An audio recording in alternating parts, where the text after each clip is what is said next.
Toyeen Talks. To all our beautiful subscribers, we say thank you so much for staying with us. And you are new here, we are happy you find us. Please don't forget to like, subscribe, and hit the notification bell so you will be notified for more upcoming videos. In the comment section, please no derogatory comments. Thank you all for watching. Till I will see you in my next video. Stay safe, stay blessed. I love you all. Bye. To ascertain that what I am saying is the same thing. People that were with me in the house that were adults were asked questions. This is not a controversial case, so it is a case of somebody not sleeping and not waking up. It is a case of somebody sleeping tí ò dẹ̀ jí tá fẹ́ lọ jí tàrí jí mọ́ under how many minutes ọjọ́ ẹlẹ́rú kú bá mi pé so this is how pi is. Somebody I spoke to 30 minutes ẹ lọ jí kó wá jẹun and that was it. Kò síjà kò sí nǹkankan. I was drilled. I was asked questions. I wrote statements. Autopsy was done without my consent as the wife. When somebody kpai a young person, things has to be done the right way, which is they invite everybody present.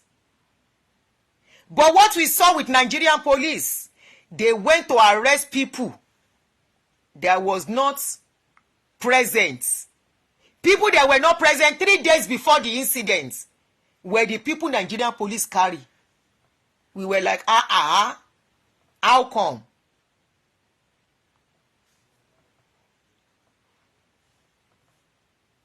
Those were the one Nigerian police arrested. The people that were present when it kpai, we saw them on social media, calling on every different platform, talking story. I say, This is not the first case Nigerian police is handling, How come this thing is coming this way? How come instead of asking the right person, they are inviting people that were not present? We started asking questions. The people that were present, they even embalm somebody pikin. Embalm. They embalm the boy. For those of you who don't understand Yoruba, and you are not following the story, who embalmed somebody's body? The boy was embalmed before the father came. The father said he saw blood. The body was embalmed already before the father got there. Who embalmed? Young people. Nigeria. I fear we no fear Nigeria. I fear who no fear that country. A country where once you are connected, you will do anything and you work freely. A country where whatever you do, once there is connection, now the person where you do something for, now them go suffer. I fear Nigeria. Karimo, you don't have to go to Nigeria. Forget Nigeria for now. Forget Nigeria for now. We all know. A lot of things point to the fact that something wasn't right. A lot of things pointed to the fact that a lot was wrong. I was even asking, how can a widow instantly be this strong and start updating? They came for us. Wọ́n bú wa. Wọ́n ṣépè. Èpè yín ò tiẹ̀ lè ràn mí. Èpè yín ṣe kíni kò lè ràn mí. Mi ṣe nǹkan èpè. Ẹnu lásán lẹ̀kàn pa. How can a widow? Let me bring mi ò tiẹ̀ gbọ́dọ̀ gbé picture first year mi jáde as a widow. I dare not bring the picture out. I saw it few days ago. Mi ò lè wò pé ṣé mi ni mo rí báyìí. Ọmọ mẹ́ta tá ti jọ rìn. À ń bèlè tà sẹ́ni tó ẹ̀ṣẹ̀ bẹ̀rẹ̀ ìrìn àjò pẹ̀lú. Ibi táwa ti ń question nìyẹn. this is where we started questioning pé ẹni tó ẹ̀ṣẹ̀ bímọ fún ẹ tó kú ṣe bí àrítẹ́ ṣe bẹ́ẹ̀ sí ọmọ. Now àti ẹ̀ tí wọ́n ń gbọ́ we are hearing that they say they want to do anniversary àbí ayé ń ṣe àwọn tó fẹ́ ṣe anniversary ọmọ wo which anniversary of what? Have you gotten justice? What anniversary? What are you celebrating? A 26-year-old boy, you want to do anniversary? What anniversary are you doing? Ẹ dẹ̀ bímọ ti yín. Àwọn náà organize anniversary. Anyway, Baba Mohbad said no anniversary. Nobody should do anniversary for his son. Òun ló lọ mú ẹ, mo tẹnu mọ́ kinní yẹn. You have even tried. They tried to go and bury that boy. The papa said nobody should collect him pikin. Family ibi tí ṣe legal marriage. Àwa tá ṣe legal marriage gan. When they were to bury the man, I step aside. I don't have any say. Family ló take decision. Na legal marriage I do, court marriage. When it was time, they said ask me to step aside. I don't have any say. Na their pikin. They are the owner of their pikin. So kí n ti yín tẹ́ fẹ́ ṣe anniversary. What anniversary are you doing?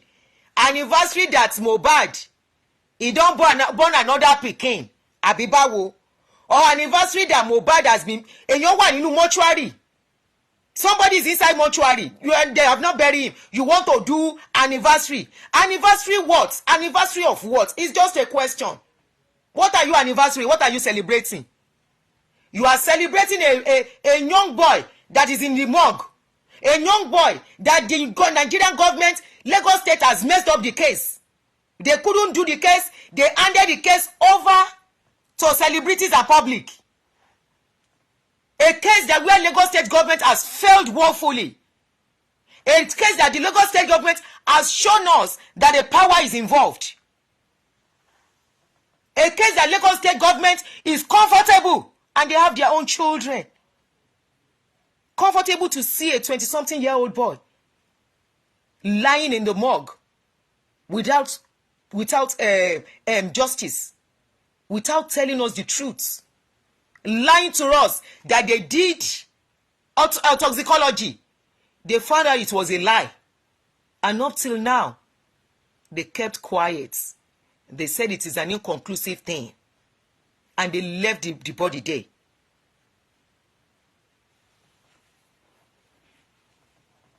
Is what you want to do anniversary for? Ẹ lọ ṣe anniversary àwọn ọmọ tiyín now. I have said it the last time. Ẹni tí òkú ọmọ bá wùn kó ṣe òkú ọmọ ẹ̀ náà. Oh, it's easy. Dẹ̀ máa ní àánú díẹ̀. What anniversary? Tí bàbá ọmọ yẹn bá ń káàkiri tó ń wọṣọ táwọn èèyàn ní kó máa wọṣọ. You think he's not missing his son? You think he's happy? His family has been messed up. His family is divided. The children he took care of are now turning back on him, all because they've been bribed with money or whatever. The children he took care of on his own, in his own way, the little way he could do it. I just said it. Ìyá ló ń dúró tọ́jú ọmọ. Bàbá ò lè jókòó tọ́jú ọmọ.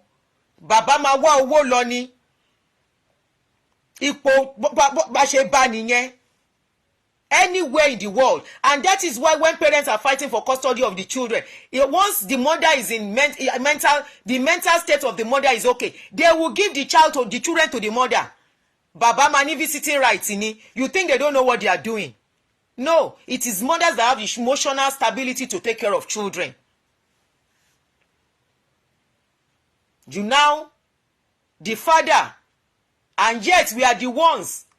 We mothers are the ones, we women are the ones castigating men of not being there for children. We saw a father that could do little, that the son even sang for him. He said, Father, gather money, make I go poly. I go poly, but I no go class. Daddy, I am sorry.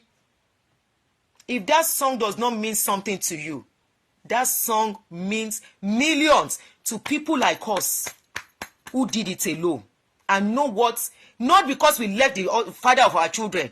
Death took him from us and we had to do it alone. And there are days, even till now, I wish he's still alive. Who knows the value of a child having a father in their life?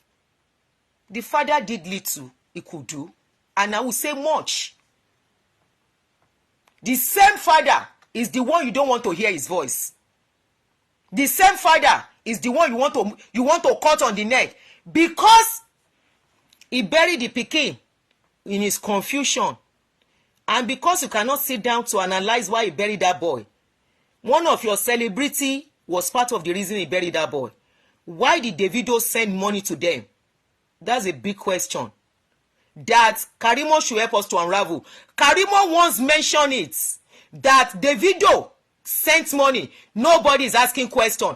Karimo, you need to tell us why Davido sent money to Baba Mohbad. Immediately that boy kpai. What is the role of Davido in that case? Who is linked to Davido and Mohbad for Davido to quickly send money to them? Karimo, you need to shed more light. Kó lè sùn, so that you can put your head on the pillow and sleep in peace and sleep peacefully, not sleep as in pie. Why did they send money to that fat man? Hurriedly. Why? What is Davido's role in somebody's family by telling them to get 2 million to bury the boy? The father was in a confused state. The father does not know what was going on. The father has been telling his story and it has been consistent. I may not be talking regularly.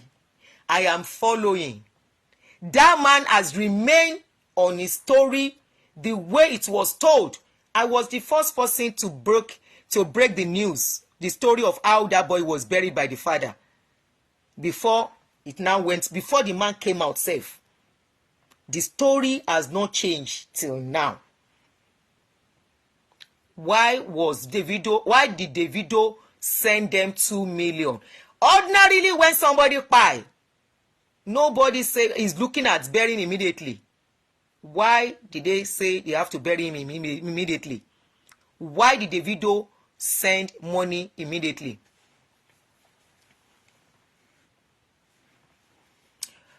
I think somebody said, I think Davido is... No. Davido is not supposed to send money immediately. You know why? Mohbad is a musician that was supposed to be a plan. Why will Davido think they need to bury him immediately? To send the war. A lot of things is... Karimo mentioned it. Karimo mentioned it that we should ask why Davido sent money. So she's the one that mentioned it. She will unravel it for us. Karimo, tó bá wù Nigeria police kan ṣe the right thing. Tó bá wù wọ́n kan má ṣe the right thing. Karimo, you just say your own story. Say what you know. Má hide wọn because àwọn people ìtàn bá rí ẹ wọ́n máa pa ẹ́. Níbi tọ́rọ̀ dé yìí. Kò sí family mo ti sọ fún ẹ. The last time I did your video, I said you don't have family. They are user. By the time they are done with you, they will dump you. And they will mess up your life. They will mess up that family that you are even building. Tí o bá ṣọ́ra. The only thing you have to do now, Davido, Karimo, unravel that question for us. You asked us. You said you throw the question to the public. I am throwing the question back to you, Karimo, that why did Davido send the money? That we are not asking question. You said it. So you have to tell us why now. You know why. You have to tell us. Karimo, gbogbo nǹkan tó bá mọ̀ lórí ọ̀rọ̀ yẹn. Tó bá jẹ́ ọ̀dọ̀ bàbá David, àìmọ̀ ní kí ló ń jẹ́ mo ní bàbá. Ọ̀dọ̀ Frayo, Daddy Freeze ò tiẹ̀ nígbà ẹ̀ mọ́, má lọ sọ́dọ̀ ẹ̀. Torí tó bá lọ sọ́dọ̀ ẹ̀, tí wọ́n bá pe Daddy Freeze kò ní dá ẹ lóhùn mọ́. So don't even bother going to him. Go to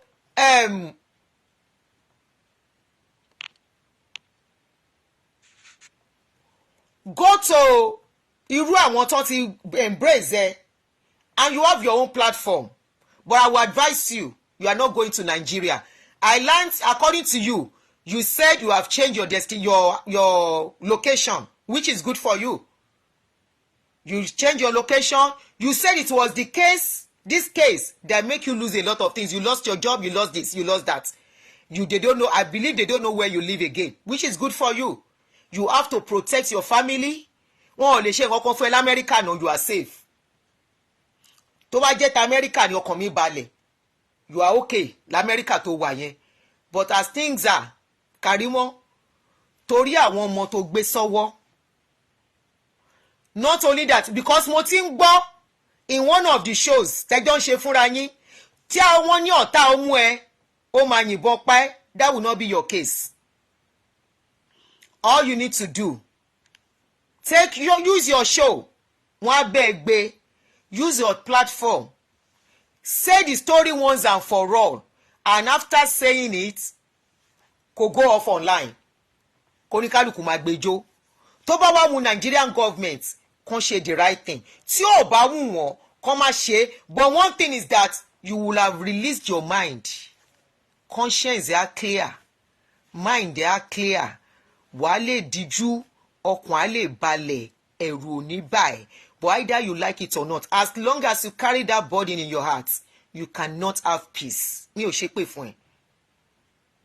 You know the truth. You know a lot. You know how that boy, they will have told you. Some truths are open to you. You may not know the whole thing, but a lot is open to you, Karimo. And you know. So, for you to have peace, for you to be able to torí àwọn ọmọ ẹ náà, especially that inner peace that you need to speak. You need to speak, or else sórí body yẹn òun ló máa pa ọ̀tá ẹ̀ tó bá ṣọ́ra. But that burden, the more you bottle it in, the more you already have a lot of on your mind in your life. I can imagine what you are going through with the case of your family turning back on you. You mentioned a lot of people that ta ló ń lo red ẹ̀dín bẹ̀ yẹn. You have mentioned a lot of people you have lost in the process of this issue, right? Now, if care is not taken, èmi ẹ̀ ló kù tó máa dùn sí. You know why? Ẹrù tó gbé sọ́kàn yẹn, pèkèpèkè báyìí lọ́kàn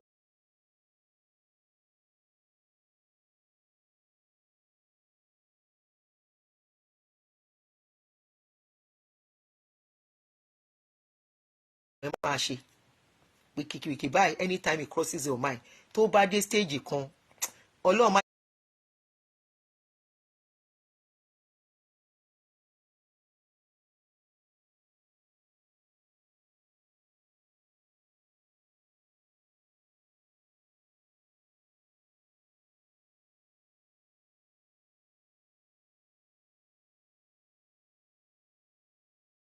they say they will visit your past, they will do this.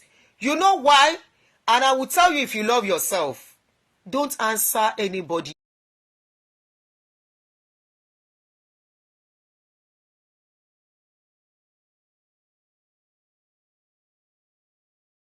anymore. Arabu, by the time they start with Arabu, I don't know what is Arabu in English, they will start it for you. Èmi ò ní gbé. Those people you went to face on social media, they are used to what they are doing. I believe you are in America. You are supposed to have stepped up to be more posh, to be more classy. Don't roll in the mud. Oh, you don't need to roll in the mud at all. No, you don't need it. All you need to do, and I will tell you, please protect your family, protect your children. Guide everything about you, your privacy. That is the right word. All you need to do, tell the story, every detail. If you have to start penning them down, pen it down. And you don't even have to do it live. You can do a recorded so that you'll be composed. You'll be more articulate. You'll be more more specific and explicit when you are explaining things. Say what you know. Say what you know on this case. It's a public case already. It's a case that a lot of people, even here in America, knows. It's not an hidden case. Say what you know about the case. Say what your sister, I won't call her your sister. She's not your sister. Because sister is not by blood. Sometimes. Do a recorded video. Tó bá ṣe live, it might not be that easy. You will forget some things. When they come for you, you'll be distracted. Or if possible, somebody is suggesting, call Berekete. Ọ̀rọ̀ ti fọ́. I told you the last time I did a video for you, things have not gotten this worst. When I did video for you, I said you don't have family. They don't love you, and they will never love you. They will never love you. Oh, need that if anybody ja. No. If you want to even create content from what has happened in your life, trust me, you will create content and you will put from your experience you can share with people. Despite everything you went through, today, Ọlọ́run ti fi ẹ́ ṣe olú ọmọ. Ìwọ náà wá ń wò. Ìwọ ló ṣe visa fún ìyá ẹ, àbò Ọlọ́run bí. Ẹni tí wọn ò bá tà. No. Òkúta táwọn ìmọ̀lé kọ̀ sílẹ̀, the stones that the builders reject tó wá the chief cornerstone lọ́rọ̀ ẹ̀. Tí Ọlọ́run bá dẹ̀ ti gbẹ̀gà ẹja ìdájà, kí ló tún kù? Ọlọ́run ti gbé ẹ ní jàkàrí mọ́.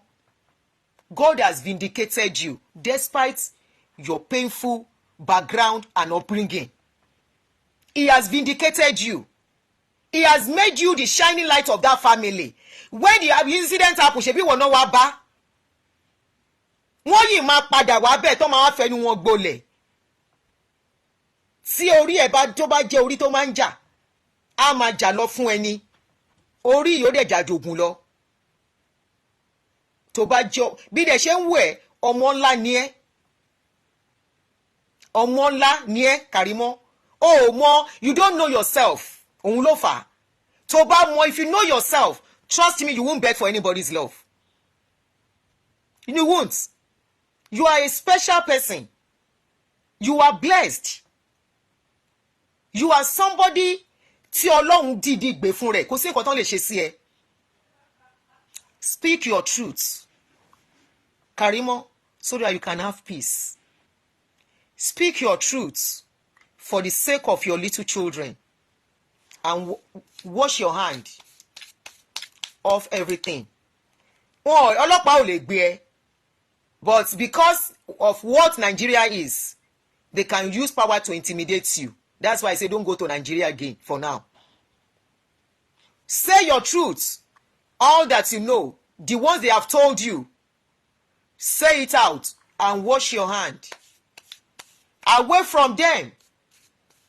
And know that all you have in your life, apart from your daddy that you love, apart from whoever you love, that you know, but at this time you can't even trust nobody. Trust your husband and your children at this point. Those are the only people you love, and those are the people that love you. Take it or leave it. And your father, you say your father is a wonderful man, he loves you and you love him. Continue to take care of your father from where you are. Face your family. Face your children. Nǹkan yòówù tí wọn bá wá sọ lórí social media kò kún ẹ mọ́. Your TikTok page máa ṣe nǹkan tó ń ṣe lọ́nbẹ̀ tẹ́lẹ̀ before this wahala.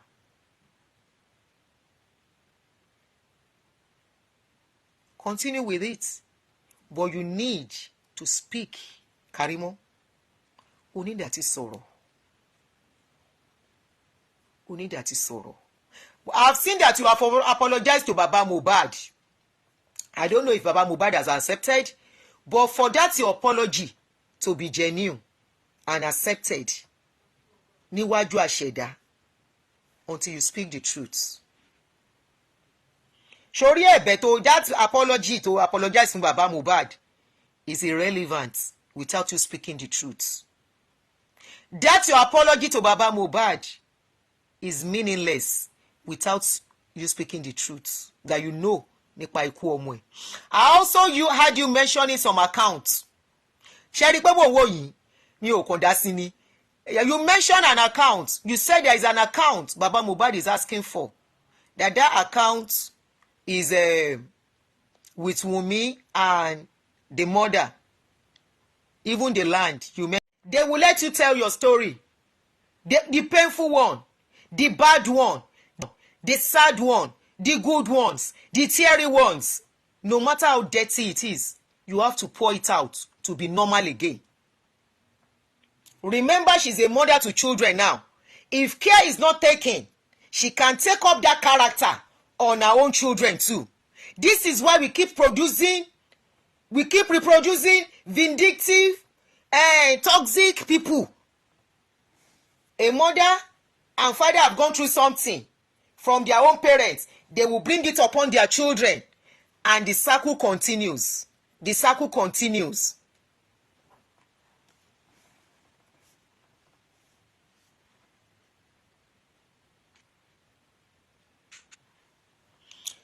Now, let me play what Karimo said today. Karimo, continue to get your healing your own way.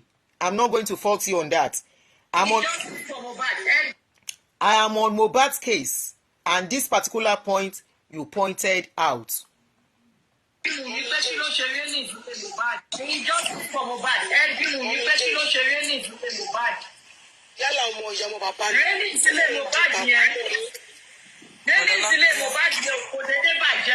Ìjà tó jà lálẹ́jọ́ yẹn tó lura ẹgbẹ́ mi ní kẹ́bí nǹkan tó fàjà yẹn ó bọ́ta kó ṣépè sí pé òun ò bá Mohbad ìjà kó tó kú wọn lórí burúkú ọmọ yìí ìjà tó bá jà kẹ́ tó lọ pe nọ́ọ̀sì bọ́ta kó wá ṣàlàyé wọn lórí burúkú ọmọ yìí wàá náà bèrè tó bẹ́ẹ̀ wọ́n ní òbèrè tó bẹ́ẹ̀ ẹ lọ ń dìgì pásítì mi ẹ lọ síbi tí mo ti ṣe kékeré mo. Karimo, let me quickly talk on that your past. You say they are digging. You say that's your past they are digging. We all have a past. Somebody that did not grow up with a mother will have a past. I always say there is a particular story of somebody I know while we were growing up that their mother was absent in their lives. Not really 100% absent, but she would leave them. They were still young then. She was a single mother. She would leave them, go to work at the mercy of neighbors and the rest of the tenants. These people, the tenants started molesting. At least I know of one of them. I'm not sure of the second girl. The first girl, the neighbors started molesting this girl. Today, her past did not haunt her. She's married with kids. There are some errors that will happen in your life that you don't have power over. Karimo, do not let anyone hold you ransom from speaking the truth on that. Tí wọ́n bá máa expose yẹ past yẹ jẹ́ kán expose yẹ. Gbọ́rú eléyìí rí àfíndẹ́rù bọ́ lọ́rọ̀ ni. There is nothing new under the sun. You yourself have told us that you were abandoned, so we should expect anything. It is not your fault. Karimo, do not let anyone shut you up with that. O ní láti sọ̀rọ̀. You have to talk. Karimo, you need to talk for your own good. And I will tell you.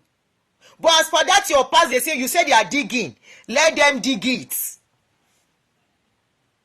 There is nobody, especially I repeat, if you don't have parents physically that are there to checkmate you, there is nobody that doesn't have. Such people have some past. Could they see big deal? It was because there was nobody to checkmate them. It was because they don't have a parent, they don't have a mother, a father that will draw their ears and say that place that you are going is not good. That kind of thing should go back to the parents that failed that child at that moment. Yes. I always tell somebody, I say, if a child fails in some things, go back to the parents. And that is why I look at people who send their children to all these religious people and say they are to mentor their children. In the process of mentoring your children, they are abusing your children for you. You are the one that gave birth to your children. It is your duty to take care of them. It is your duty to put them in the right path in life. It is your duty to put their feet where they are supposed to go.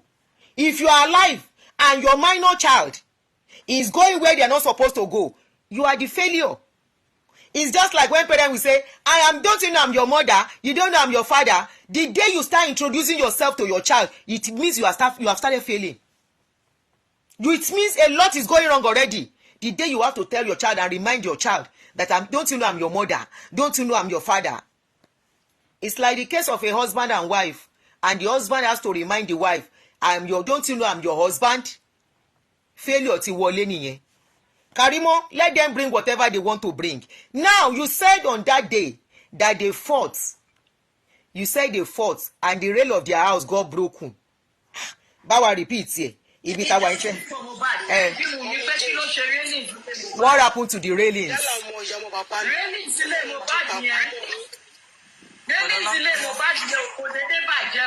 Ìjà tó jà lálẹ́jọ́ yẹn tó lura 9-0 open. ẹ pé mo ní kẹ́ bí nǹkan tó fàjà yẹn. Ni railings wá wó níbi